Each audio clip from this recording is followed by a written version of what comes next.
So I did my report on religion just because I felt like it would be a good topic because I came from like a very religious um, like background. Like I was raised a Jehovah's Witness that not too many people know about, and it's just like no one really knows too much about it because it's like not considered like the norm, like Christian or Catholic, but yeah, it's like a branch of Christianity, and it's just like no one really knows too much about it. Like they kind of think we're like considered a cult, but we're really not. We're just another branch.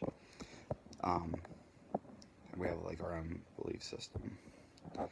But in like my small town, there's like not too many people. There's like probably like 1,000, maybe 2,000 people, but there's even more cows than there are people, so it's like very small.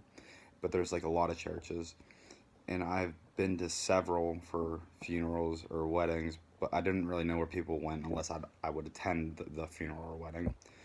But I would drive through the neighborhood on like, and you can just see all these churches. Most of them are no longer active. I don't know. I don't know why. I've never reached out and asked.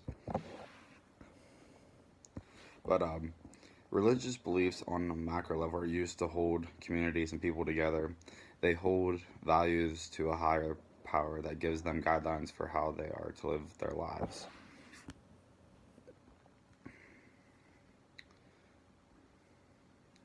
These individuals feel that they don't want someone having control over what they can and cannot do, and that the boundaries set for them are holding them back from enjoying their lives or freedom from their own opinions. They feel they are tied to the church's position in not only in small moral matters like the grooming and type of language they use, but also large matters like political stances on gun control, homosexuality, and abortion. Once they have left the religion, they can lead good moral lives without religion. They feel they are still kind and help others.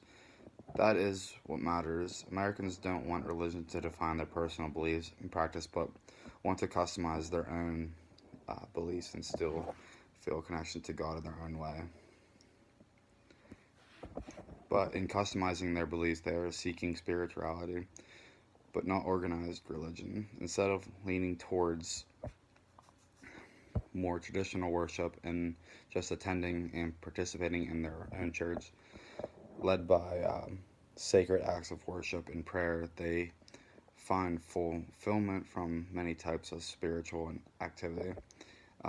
They attend different types of services at various churches and participate in mediation and yoga. Others look for direction from angels or fortune tellers to give them guidance in their search for self fulfillment in a spiritual way due to still believing in a higher power. Um, the youth have no problems learning or changing to a different religion if they find ones that give them a sense of fulfillment. Reports show that between 40 and 45% of white Americans have changed from religion they grew up with in their family.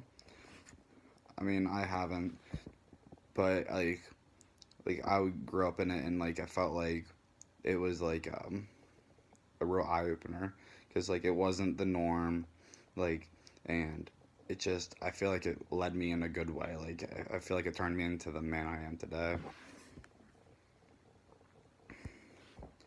But the results were that people may report they are going to church, but only about half of them actually attend.